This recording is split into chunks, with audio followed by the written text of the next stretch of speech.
Ok, buenas tardes. Vamos a analizar en la clase de hoy lo que vendría a ser la corriente literaria del neoclasicismo y vamos a ver en qué consiste, quiénes han sido sus principales representantes, cuáles han sido las principales obras que se han escrito.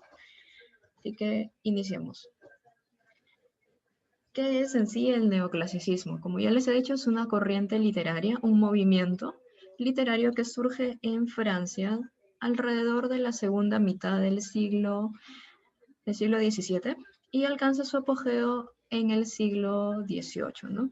El neoclasicismo lo que hace es apegarse bastante a las leyes poéticas de Aristóteles y también de Horacio. Aristóteles, que data del siglo V a.C., y Horacio del siglo I a.C., ¿no? Este movimiento literario se opone al barroco. Considera al barroco, que ya hemos visto en la clase pasada, lo consideraba muy fantasioso y que las formas literarias que utilizaba para escribir sus obras eran muy desmesuradas, ¿no? Entonces el neoclasicismo fue algo un poco más moderado, podríamos decir, ¿no? ¿En qué contexto surge este movimiento? Ya hemos visto que se origina en Francia, ¿no? Pero ¿qué pasaba en Francia durante el siglo XVII? Acá está en su apogeo lo que se conoce como el siglo de las luces. Así se le denominaba, así se le conoce en historia al siglo XVIII, ¿no? ¿Por qué se le dice siglo de las luces? Porque durante esta etapa el hombre comienza a rechazar todo aquello que se le ha impuesto. Antes seguía todas las normas, todas las reglas establecidas, pero ahora no. Ahora él decidía todo lo que llegaba a través de su razón. Lo que él pensaba que era correcto, lo que pensaba que era incorrecto, actuaba de esa manera, ¿no? Entonces, justamente en Europa aparece un grupo de pensadores, más que nada científicos, que toman la experimentación como un método para adquirir el conocimiento y no tienen ningún temor a poder equivocarse. Este movimiento, seguro lo han escuchado, ¿cómo se llama? Se llama la Ilustración, ¿no?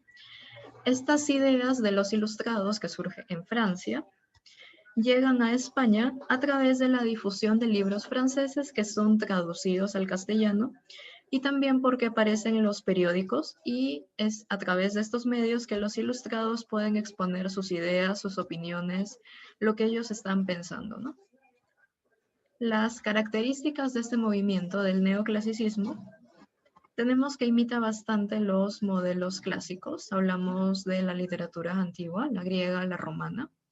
Predomina bastante lo que es la razón y el contexto académico, ¿no? Y hemos visto que surge a raíz de pensadores científicos. También son muy respetuosos de las normas y las reglas en el arte. Lo que ellos escriben lo hacen con bastante rigor métrico. No es como que algo al libre albedrío de cada autor, ¿no? Sino que ellos se rigen por estas reglas, ¿no? Se preocupan bastante por la expresión formal. Rechazan todo lo que tenga que ver con la fantasía. Acá vemos que hay una predominancia también del teatro. La comedia, más que nada, lo utilizan con fines didácticos, con fines moralizantes, de acuerdo a los principales problemas, a lo que se podía apreciar durante esa época, ¿no? Y también destaca bastante el teatro y la fábula, y tenemos que la lírica prácticamente durante este periodo no se escribió tanto, puede decirse que estaba a punto de desaparecer, ¿no? Los principales representantes del neoclasicismo lo podemos dividir en 4 grupos. Tenemos por un lado los que eran nada más ensayistas y pensadores. Tenemos en Francia, ¿no?, los pioneros de la Ilustración. Tenemos a Charles Montesquieu, a Rousseau y a Denis Diderot. Ellos escribían más que nada tratados acerca de la política o también aspectos científicos. Por otro lado están los narradores. En Francia encontramos a Voltaire y también a Jean de La Fontaine. Tenemos en Inglaterra a Daniel Defoe y Jonathan Swift. Daniel Defoe, autor de Robinson Crusoe, y Jonathan Swift, el autor de Los viajes de Gulliver. Vamos por el lado de los poetas. ¿Quiénes eran? En Inglaterra tenemos a Alexander Pope y en Francia a Nicolas Boileau y André Chenier. Finalmente, los dramaturgos. Tenemos en Italia a Carlos Galdoni, en Francia a Jean Racine, Pierre Corneille y Molière. Y finalmente en España tenemos Leandro Fernández de Moratín con su obra El Cid de las Niñas. Vamos a comenzar hablando de Molière. Molière, conocido como el príncipe de la comedia, nace en 1622 y fallece en el año de 1673. ¿Quién fue Molière? Fue un escritor, actor y comediógrafo de la literatura occidental. Su verdadero nombre no es Molière. Su nombre era Jean-Baptiste Poquelin, pero se hizo conocido con ese nombre, ¿no? Molière, y con eso firmaba las obras que él escribía. Recibió bastante apoyo por parte del rey Luis XIV, quien lo nombró director del Tesoro de la corte.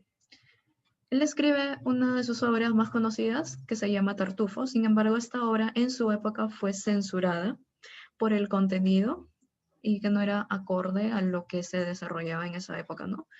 Pero posteriormente, muchos años después, fue llevada finalmente al teatro. Tenemos como dato curioso, ¿no?, que una de sus últimas comedias que escribió se llama El enfermo imaginario, en el año de 1673. Y esta obra, el personaje principal de esta obra es un hipocondríaco.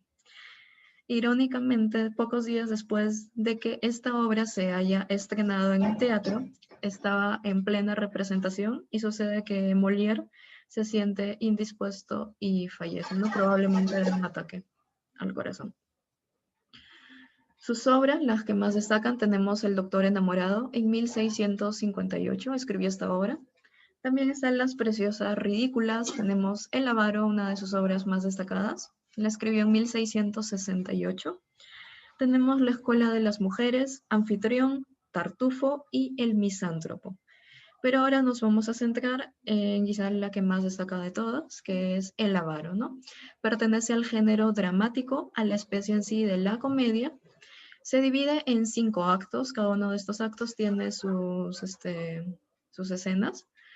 El lugar central donde se desarrolla toda esta comedia es la casa de Harpagón. Harpagón es el personaje principal, él es el avaro, ¿no? El tema, obviamente se deduce del título, es la avaricia de este personaje, Harpagón. Y bueno, los personajes principales lo vamos a poder ver mejor aquí. Tenemos Harpagón como personaje principal. Tenemos a Forcina, que es, ya vamos a ver cuando empecemos a narrar de qué trata la obra, que le ayuda, perdón, a Harpagón para conseguir el amor de Mariana, ¿no? Tenemos que Harpagón tiene 2 hijos. Uno de ellos se llama Cleante o Cleanto, como quieran decirle, y la mujer se llama Elisa, ¿no? Entonces, por el otro lado es patrón de Valerio, que es mayordomo, y de un cocinero y cochero que se llamaba Jacobo, ¿no? Le dicen maese Jacobo. Entonces acá hay como muchas relaciones ocultas. Elisa está enamorada de Valerio, mientras tanto que Cleante está enamorado de Mariana.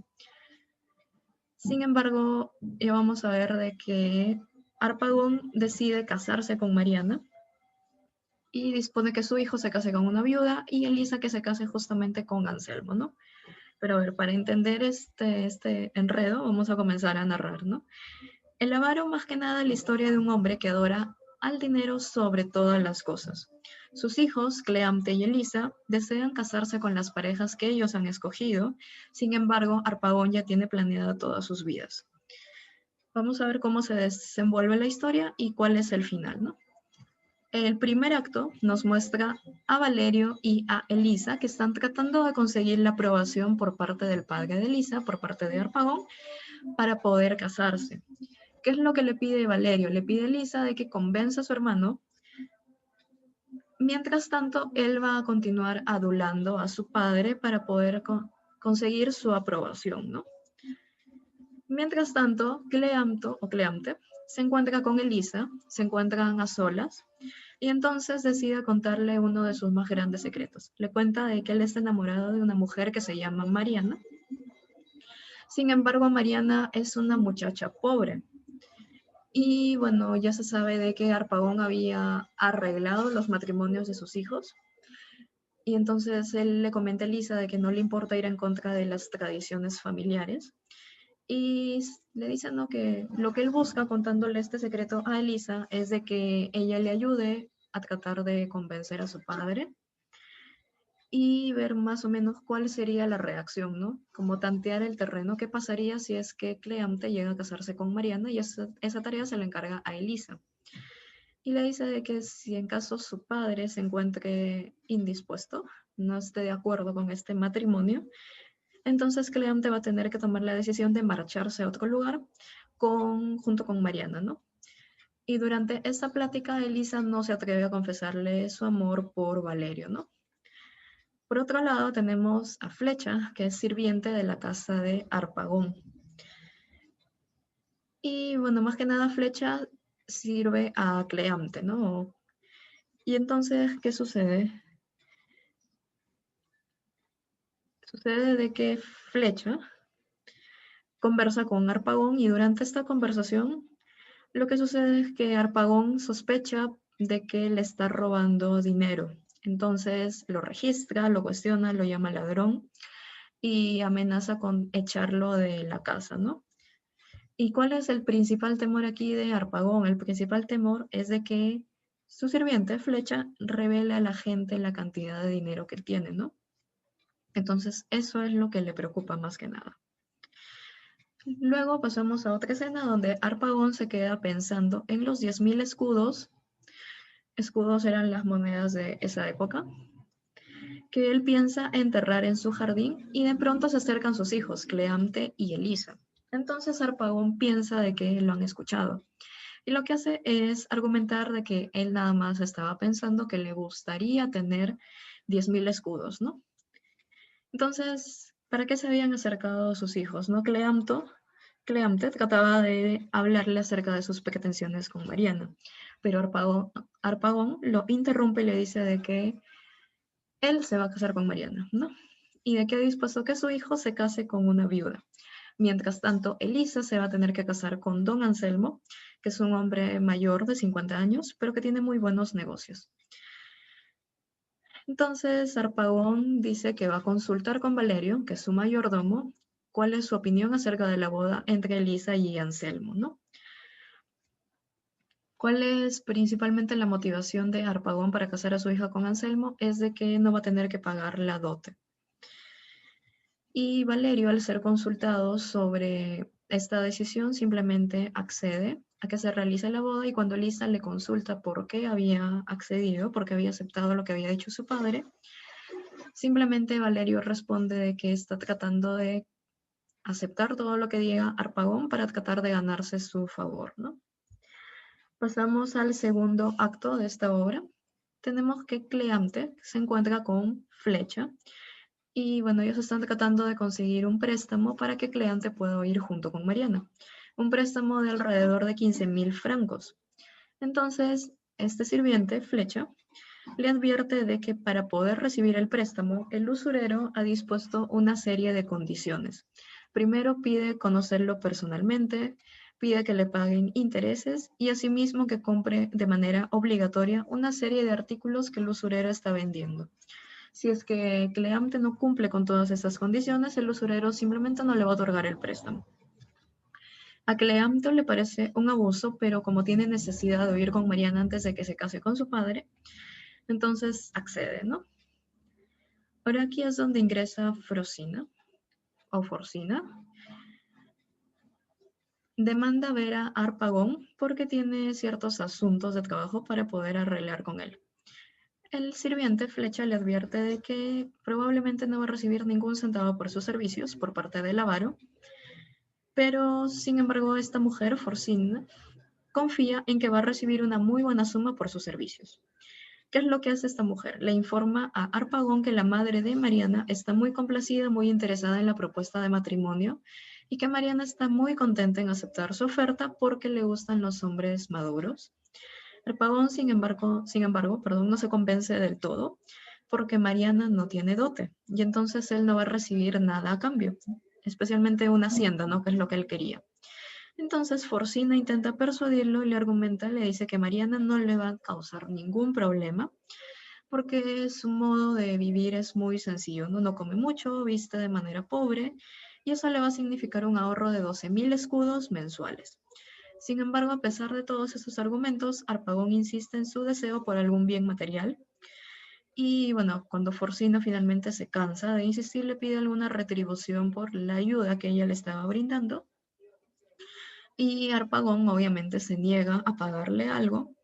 Y lo que le ofrece nada más es el carruaje que va a recoger a Frosina y a Mariana con motivo de un almuerzo que se iba a celebrar en honor de don Anselmo.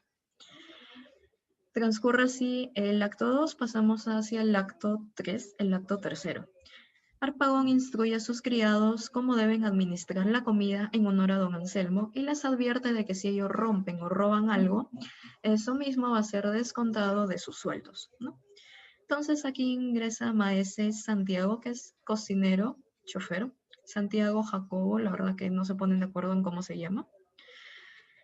Pero bueno, advierte de que va a ser necesario comprar comida y para esto necesita una cantidad fuerte de dinero, ¿no? Entonces Valerio interviene en defensa de los intereses de Harpagon. Harpagon, como es avaro, no desea gastar mucho y sugiere comprar comida que sea barata, o en todo caso muy poca comida. Entonces Jacobo o Santiago se molesta porque Valerio sabe que Valerio simplemente está adulando a Harpagon para poder conseguir su favor, ¿no? Y él se queja de que los caballos están a punto de morir por falta de comida. No hay comida para que ellos puedan alimentarse bien, ¿no? Entonces, por otro lado, tenemos de que Mariana está conversando con Forcina y le comenta, ¿no? De que ser pretendida por Harpagon le produce una aflicción muy grande. Ella está enamorada de un joven, pero sin embargo su familia piensa que es un mal partido, ¿no? Entonces, Forcina le recomienda de que haga a un lado su tristeza y de que valore las ventajas de poder casarse con un hombre rico. Entonces, Cleante le dice a Mariana de que él no desea verla como una madrastra. Esto lo hace delante de su padre, entonces Harpagon interpreta esto como una insolencia por parte de su hijo. Sin embargo, Mariana lo excusa y sí, interiormente se regocija por lo que ha dicho su enamorado, ¿no? Mientras tanto, tenemos que Cleante le quita a su padre una sortija de diamantes y se lo obsequia a Mariana con el pretexto de que viene de parte de Harpagon.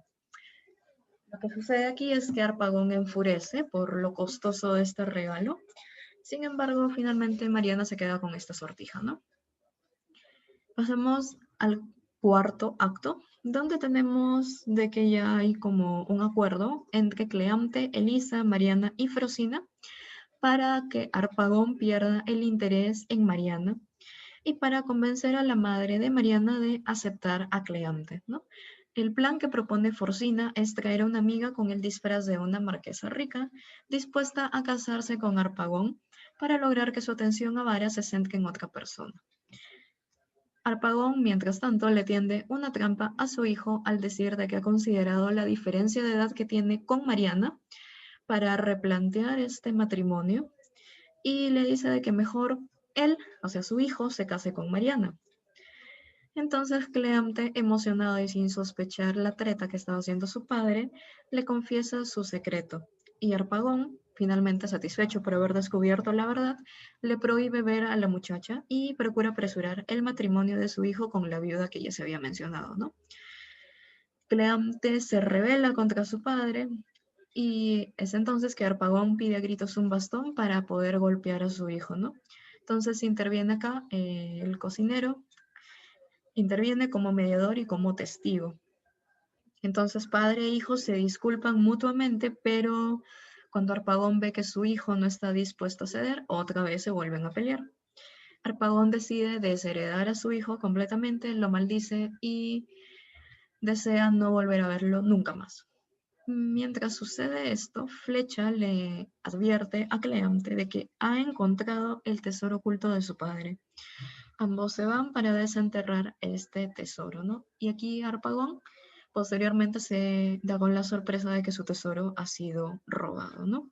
Entonces desconfía de todos y llama a un comisario para tratar de descubrir quién es el autor del robo. Es así como llegamos al último acto de esta comedia, llegamos al acto número 5, donde Harpagon le dice al comisario que había llegado a su casa de que desconfía de todos y que lo único que quiere es poder recuperar el dinero que le han robado. El comisario le sugiere poder actuar con sigilo para poder conseguir todas las pruebas que los guíen al culpable. Entonces, ¿a quién interrogan primero? Interrogan a Jacobo, y este se aprovecha de lo que había hecho Valerio durante esa comida. Si recuerdan de que él apoyaba a Harpagón en vez de apoyar a Jacobo. Entonces aquí decide dar rienda suelta a su venganza y acusa a Valerio del robo, ¿no? Entonces Harpagón le exige a Valerio que le regrese su tesoro y le advierte que sabe toda la verdad de lo que ha pasado. Sin embargo, acá hay una confusión y Valerio confunde la palabra tesoro con Elisa, ¿no? Pensaba que Harpagón se refería a su hija como un tesoro. Entonces acepta su responsabilidad y confiesa de que se han casado en secreto. Harpagón lamenta esta desgracia que ha caído sobre su familia y pide al comisario que arreste a Valerio por ladrón y por corruptor. Cuando Valerio está a punto de ser castigado, incluso pedían condenarlo a la horca, descubre su identidad, afirma que es hijo de don Tomás de Albursi. Justamente en esos precisos instantes llega Anselmo y bueno, le pide a Valerio de que demuestre lo que estaba diciendo, porque era bien sabido de que los hijos de este señor, Tomás de Albursi, habían fallecido durante un naufragio. Sin embargo, Valerio cuenta la historia de que él se había salvado junto con el criado de la familia Pedro y que posee las joyas que su madre le había colocado y el sello distintivo de la familia. Es aquí donde interviene Mariana y avala la historia de Valerio diciendo de que conocía esta historia porque su madre se la había contado, ¿no? Entonces reconoce a Valerio como su hermano y además añade de que ella había llegado junto con su madre a Nápoles en busca de su padre y ellas creían de que había fallecido en el naufragio. Valerio afirma que también había llegado a Nápoles en busca de su padre y es entonces cuando conoció a Elisa, ¿no? Luego de estas revelaciones llega la revelación más grande, la revelación final. Anselmo descubre que él es don Tomás del Bursi y abraza con júbilo a sus hijos que habían estado perdidos por 16 años, ¿no? Harpagón finalmente comprende este parentesco, pero sigue preocupado por su dinero. Le exige a don Anselmo que pague la cantidad de dinero que se le ha robado, supuestamente Valerio, ¿no? Valerio es entonces cuando entiende de que se le acusa de un robo de dinero. Y bueno, es aquí que Jacobo interviene y niega toda la culpabilidad de Valerio, ¿no? Justo ahí también aparece Cleante y le pide a su padre de que apoye su matrimonio con Mariana, o de lo contrario no va a volver a ver su dinero. Sabemos que Cleante junto con Flecha eran los que habían robado el dinero de Harpagón. Anselmo le pide a Harpagón Alavaro de que reconsidere sus planes y conceda finalmente el matrimonio. Harpagón accede a esto. Sin embargo, pide dos condiciones, bueno, varias condiciones, ¿no? Que le otorgue la dote de Mariana, que pague ambos matrimonios, que le compre un traje para la ocasión, que le pague al comisario por los servicios, por la investigación del robo y que reciba su cofre con todo el dinero, ¿no? Y así finalmente es como que Anselmo acepta pagar todo lo que pedía Harpagón, lo único que le importaba era el dinero, y termina con la felicidad, ¿no?, de todos. Cleante se logra casar con Mariana y Elisa y Valerio también. Como vemos, lo único que le importó a Harpagón durante el desarrollo de toda esta historia es su dinero y no sus hijos o su familia, ¿no? Bien, no sé si tienen alguna pregunta. Vamos a continuar con lo que sería el neoclasicismo español. Y aquí tenemos que su apogeo durante el siglo XVIII, ¿no? Justamente se estrena en España la Casa Real Borbónica procedente de Francia. Esta nueva dinastía favorece la difusión cultural, favorece la ilustración francesa y logra de que en España se difunda bastante el neoclasicismo, ¿no? El más grande representante de esta corriente literaria en España tenemos que es Leandro Fernández de Moratín. Leandro Fernández de Moratín, conocido como el Bibliotecario Mayor, nace en 1760 y fallece en 1828. Sentía verdadera admiración por Francia y por su cultura, lo que hizo que se pusiera de parte del rey José Bonaparte, llegando a desempeñar puestos de carácter cultural durante el reinado de José Bonaparte, ¿no? Sin embargo, cuando son expulsados los franceses, José Bonaparte, hermano de Napoleón Bonaparte, ¿no? Son expulsados. Fernández de Moratín también se va exiliado, ¿no? Un poco más se sabe acerca de su vida. Tenemos que toda su obra teatral fue realizada siguiendo las normas neoclásicas y es por eso de que se convierte en uno de los mejores y escasos dramaturgos de ese siglo. Su obra, la más grande de todas, la más reconocida hasta la actualidad, El Cid de las Niñas. Tenemos otras más, El Viejo y la Niña, La Mojigata, La Comedia Nueva o El Café. Lo que vamos a analizar ahorita es El Cid de las Niñas, ¿no? Lo vamos a analizar de manera rápida, en verdad es corta. Pertenece al género dramático, a la especie de la comedia, se divide en 3 actos y el principal lugar de desarrollo es la posada de Alcalá de Henares, que da en España. El tema es el abuso de la autoridad de los padres acá hay un error, en las decisiones de los hijos. Los personajes tenemos a Doña Irene y Doña Francisca, más conocida como Paquita, son madre e hija. Tenemos a Don Diego y Don Carlos, también conocido como Félix, son tío y sobrino. ¿Okay? ¿En qué consiste el Cid de las Niñas? Tenemos de que Don Diego es un acaudalado caballero de aproximadamente 60 años de edad. Y se encuentran en una posada de Alcalá de Henares, se encuentra allí a la espera de quién, de Doña Irene y de su hija Paquita, Francisca, ¿no? Paquita tiene 16 años y ellas llegan procedentes de Guadalajara. Paquita había estado estudiando ahí en un convento, lo que podría llamarse un internado durante esa época. Y Doña Irene, que es viuda y también es pobre, llega al convento para poder sacar a su hija y llevársela hacia España con el objetivo de poder arreglar el matrimonio, bueno, más que nada concretar el matrimonio que ya estaba arreglado con Don Diego, ¿no? Porque según ella es el hombre ideal para su hija y además sabe de que este matrimonio la va a solucionar todos los apuros económicos por los cuales ella está atravesando.